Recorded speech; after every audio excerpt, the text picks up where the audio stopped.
इस वीडियो में हम सब क्लास 10th के इलेक्ट्रिसिटी का इंट्रो देखेंगे, है ना। तो इलेक्ट्रिसिटी, तो जहाँ इलेक्ट्रिसिटी का बात हुआ तो हम लोग उसके सोर्स के बारे में जानेंगे, है ना। तो उसका सोर्स क्या होता है?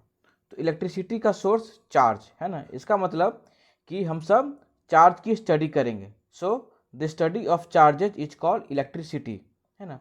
तो सबसे पहले हम सब जानेंगे किसके बारे में? चार्ज के बारे में। तो चलिए, चार्ज क्या होता है? चार्ज को रिप्रेजेंट करते हैं क्यू से, ओके। इसकी एसआई यूनिट क्या होती है? कूलम, है ना। कूलम जैसे सी से करती रिप्रेजेंट। चार्ज आपको पॉजिटिव भी हो सकता है या निगेटिव भी हो सकता है। और like charge repel each other and while unlike attract. इसका मतलब क्या हुआ? अगर दो पॉजिटिव चार्ज है ना, अगर ये दोनों चार्ज को एक दूसरे के पास लाते हैं तो ये एक दूसरे को रिपेल करेंगे, एक दूसरे से दूर जाना चाहेंगे, है ना। लेकिन अगर ये पॉजिटिव चार्ज लाते हैं और इधर निगेटिव चार्ज लाते हैं तो ये पॉजिटिव चार्ज और निगेटिव चार्ज के बीच में क्या होगा? अट्रैक्शन होगा, है ना। तो चार्ज जो है वो एटम की प्रॉपर्टी होती है ना। तो एटम किस किस चीज़ से बना होता है? इलेक्ट्रॉन, प्रोटॉन और न्यूट्रॉन। तो इलेक्ट्रॉन जो है वो नेगेटिवली चार्ज होता है, प्रोटॉन पॉजिटिवली चार्ज होता है और न्यूट्रॉन कोई चार्ज नहीं होता है। इस पे चार्ज जीरो होता है। अब जो है इलेक्ट्रॉन, तो एक इलेक्ट्रॉन पे कितना चार्ज होता है? -1.6 इंटू 10⁻⁻19 कूलम।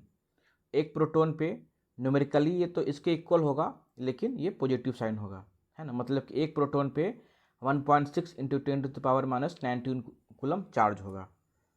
अब आगे मूव करते हैं।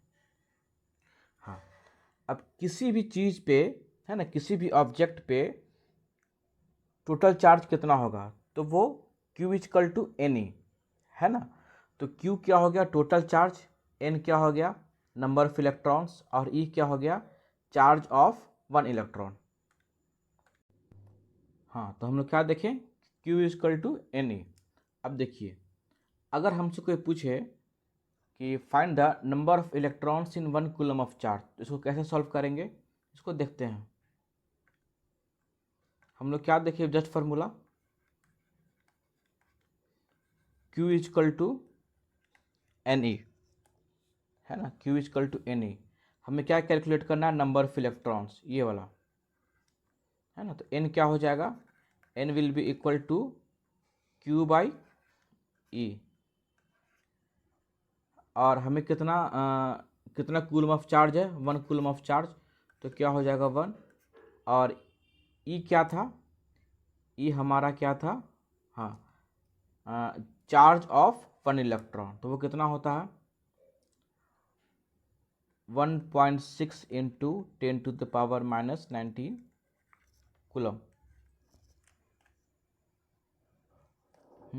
सिर्फ मैग्नीट्यूड कर रहे हैं कंसीडर, क्योंकि हमें नंबर ऑफ इलेक्ट्रॉन्स निकालना है, तो हम लोग सिर्फ मैग्नीट्यूड कर रहे हैं कंसीडर।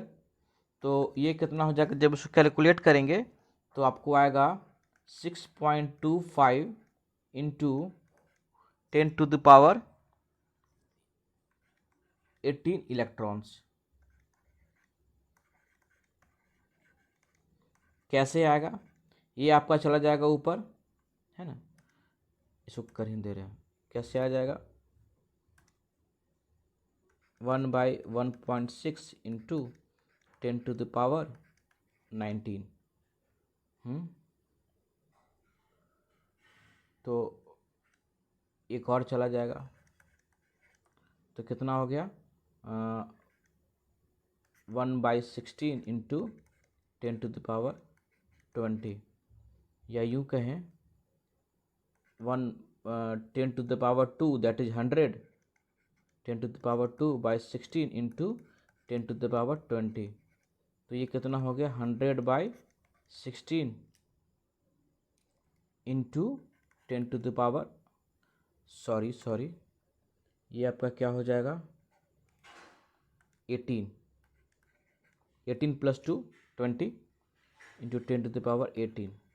तो 100 को आप 16 से डिवाइड करेंगे तो वो आता है 6.25 इंटू 10⁻18, है ना। तो आ गया। क्लियर? आपके एनसीईआरटी में लेकिन दिया हुआ है इसका वैल्यू,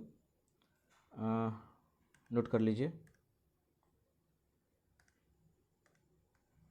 6 × 10⁻18 इलेक्ट्रॉन्स,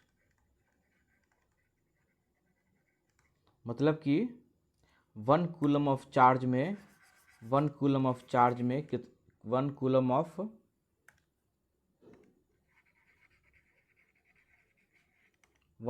ऑफ चार्ज में कितने इलेक्ट्रॉन्स होंगे, कितने नंबर ऑफ इलेक्ट्रॉन्स होंगे, कैलकुलेट करने पे इतना आ रहा है, लेकिन आपके एनसीईआरटी में इतना दिया हुआ है, तो आप दोनों देख सकते हैं, है ना। अब थोड़ा देख लेते हैं कंडक्टर्स क्या होता है और इंसुलेटर्स क्या होता है ना। आप लोग सुनते भी आ रहे हैं, आप लोग आगे जाइएगा तो आप लोग सेमीकंडक्टर के पढ़िएगा। तो कंडक्टर क्या होता है, दो substances through which electricity can flow are called conductors, है ना। मतलब कि उस तरह का सब्सटेंस जिसके थ्रू इलेक्ट्रिसिटी फ्लो कर सकता है उसको क्या बोलते हैं, कंडक्टर। जैसे सिल्वर, कॉपर, एल्युमिनियम, हमारा बॉडी, आवर ह्यूमन बॉडी, है ना, इस तरह का चीज़ क्या हो गया, कंडक्टर। और इंसुलेटर क्या हो गया, दो substances through which electricity can't flow, मतलब कि उस तरह के सब्सटेंस जिसके थ्रू इलेक्ट्रिसिटी फ्लो नहीं कर सकता है। जैसे कि आपका ड्राई वुड, है ना, अगर लकड़ी सूखा हुआ हो तो उसके थ्रू भी इलेक्ट्रिसिटी फ्लो नहीं करता है। मोस्ट प्लास्टिक्स एटम, मैंने आपने देखते होंगे प्लास्टिक एटम, इन सब के थ्रू भी इलेक्ट्रिसिटी फ्लो नहीं करता है। तो इस तरह की चीज़ क्या होता है, इंसुलेटर्स। अब देखेंगे हम सब इलेक्ट्रिक सर्किट। तो ये क्या होता है, एक continuous and closed path of electric current is called an electric circuit. तो ये एक बेहतरीन एग्जांपल है, सिंपल सा एग्जांपल है। तो इसमें क्या है, ये बैटरी है, ये बल्ब है, ये आममीटर, ये की है ना। तो इसमें क्या है, करंट कंटिन्यूस फ्लो कर रहा है ना। अगर की ऑन है तो कंटिन्यूस फ्लो कर रहा है, अगर यही की को ऑफ कर देंगे तो कंटिन्यूस फ्लो नहीं करेगा। तो अगर करंट जो है कंटिन्यूस फ्लो कर रहा है क्लोज पाथ पे, है ना, ये पाथ भी क्लोज है और करंट भी कंटिन्यूस फ्लो कर रहा है, तो इस तरह का डायग्राम को या इस तरह की चीज़ को क्या बोलेंगे हम सब, इलेक्ट्रिक सर्किट, है ना। अब चलिए, कन्वेंशनली क्या होता है, direction of electric current is opposite to direction of flow of electron which are negatively charge. इसको आप लोग नोट कर लीजिए। ये क्या कह रहा है कि जो इलेक्ट्रिक करंट का डायरेक्शन जो होगा उसके अपोजिट जो है चार्ज का डायरेक्शन होगा। जैसे इस केस में अगर करंट का डायरेक्शन ये हो रहा है ना, इस तरह से, तो चार्ज का डायरेक्शन जस्ट इसके अपोजिट होगा, है ना। तो जैसे देखिए यहाँ, अगर ये वायर है, ये वायर है, इस केस में इसका जो डायरेक्शन है करंट का वो इस तरफ हो रहा है, करंट का डायरेक्शन।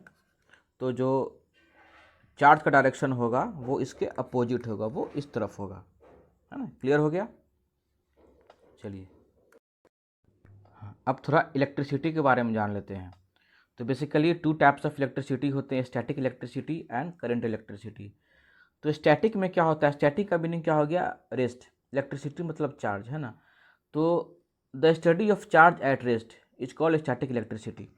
आप लोग ट्वेल्थ में जाएंगे तो इसको डिटेल में देखेंगे, है ना। एक क्या होता है, करंट इलेक्ट्रिसिटी, जो कि आपको पढ़ना है इस टाइम। वो क्या होता है, करंट का मतलब मोशन, इलेक्ट्रिसिटी मतलब charge. So the study of charge in motion is called current electricity, है ना। मतलब कि अगर कोई चार्ज मोशन में होगा उसके स्टडी को हम लोग क्या बोलते हैं, करंट इलेक्ट्रिसिटी। और हम लोगों को यही अभी देखना है।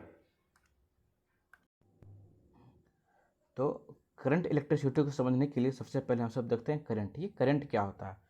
So current is defined as it is the flow of charge per unit time, है ना। और करंट को किससे रिप्रेजेंट करते हैं हम सब, आई से, है ना। ये क्या हो गया, flow of charge per unit time. So I क्या हो जाएगा, Q/T, flow of charge per unit time. तो Q का ऐसा यूनिट क्या होता है, कूलम, और टाइम का सेकेंड, कूलम पर सेकेंड, है ना। तो ये क्या हो जाएगा, एम्पियर। सो ऐसा unit of current will be ampere, है ना। और अगर यही, अगर हम सब यहाँ पे गौर कीजिए, एक यूनिट ले लेंगे कूलम का, एक ले लेंगे, एक सेकेंड ले लेंगे, तो ये क्या हो जाएगा, 1 coulomb by 1 second is 1 ampere. So 1 ampere is defined as, 1 ampere क्या कर देंगे, क्या कैसे डिफाइन करेंगे, flow of 1 coulomb of charge per second, flow of 1 coulomb of charge per second. Okay, clear है। अब देखिए स्मॉल क्वांटिटीज ऑफ करंट की कुछ स्मॉल क्वांटिटीज भी है जो यूज़ में आता है, जैसे मिली एम्पियर। तो मिली एम्पियर क्या हो जाएगा, मिली मीन्स 10⁻³ है ना, तो 10⁻³ एम्पियर है ना, सो 10⁻³ ampere. Micro means 10⁻⁶, so 1 micro ampere is 10⁻⁶ ampere. Clear है।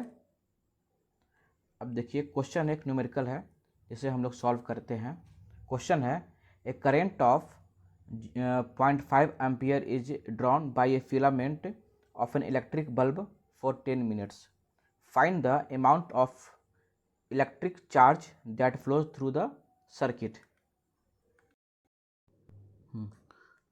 तो एक बल्ब करते हैं कंसीडर, है ना, ये कितना एम्पियर करंट ड्रॉ कर रहा है इसका फिलामेंट, 0.5 एम्पियर है ना, और टाइम कितना दिया हुआ है 10 मिनट्स।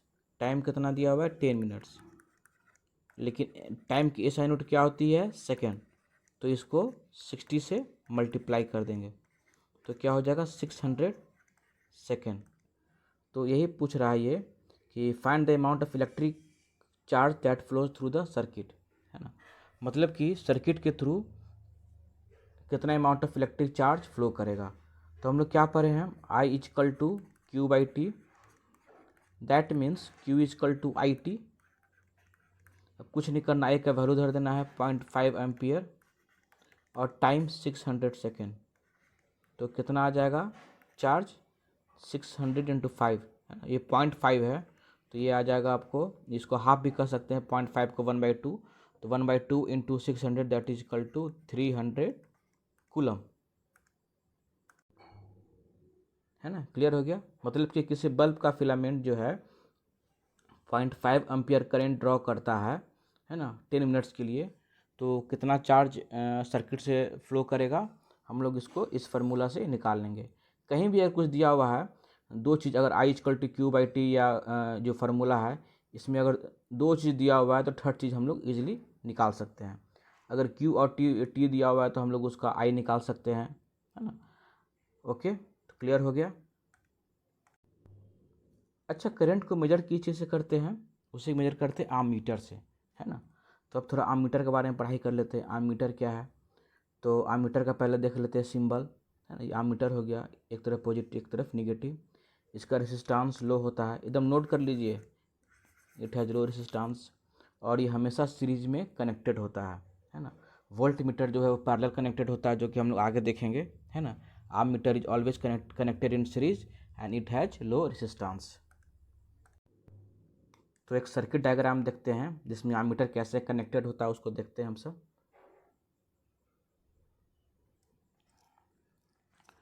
तो ये आपका हो गया सर्किट, है ना। ये आपका क्या हो गया इलेक्ट्रिक सर्किट।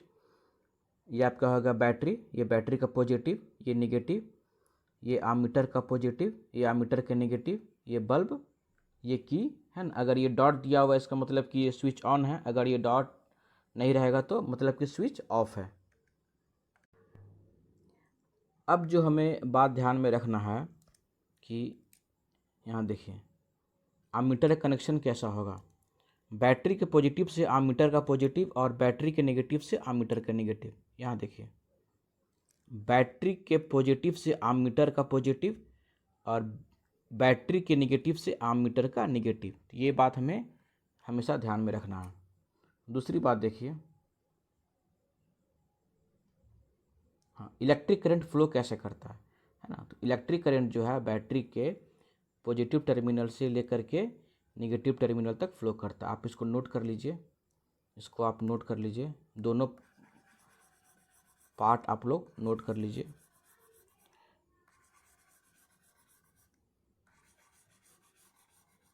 है ना, इसको नोट कर लीजिए या स्क्रीनशॉट ले लीजिए। हाँ, तो रिवाइज करा दे रहे हैं यहाँ पे क्या, बैटरी के पॉजिटिव से आममीटर का पॉजिटिव, आममीटर के नेगेटिव से बैटरी का नेगेटिव।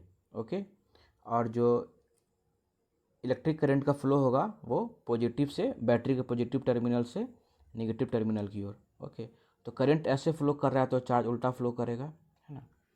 तो यहीं तक हमारा वीडियो था, और जो बचे हुए टॉपिक्स है हम हम सब आगे की वीडियो में बना के पोस्ट करेंगे। ओके।